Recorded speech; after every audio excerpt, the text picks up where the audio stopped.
Hey everyone, welcome to the last week of this Man of You moment. Last week we get into the reasoning behind the fear of failure, and it comes down to an identity issue. It comes down to the lies that we believe about ourselves.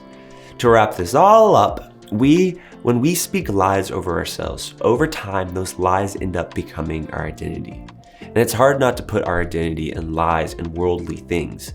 But God chose you. You are a royal priesthood, a holy nation. You're God's special possession. So let's put our identity in Him. When we can put our identity in God, facing our fears becomes much easier.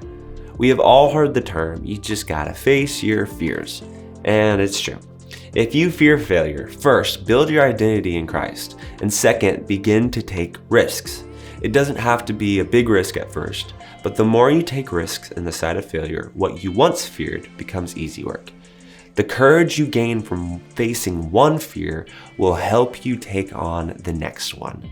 And having courage doesn't mean that you won't be afraid. It just means you're not going to let that fear control you. Psalms 34 verse 4 says, "I sought the Lord, and He answered me. He delivered me from all my fears." In the simplest terms for overcoming fear, we just need to search the Lord.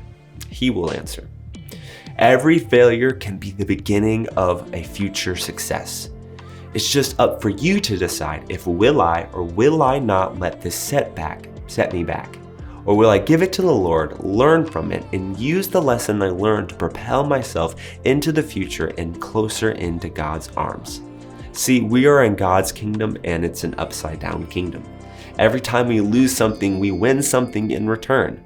That's what I tell myself in the side of failure. I may feel like I'm going to lose something if I do this, but I know through God's help, I will win something far greater in return.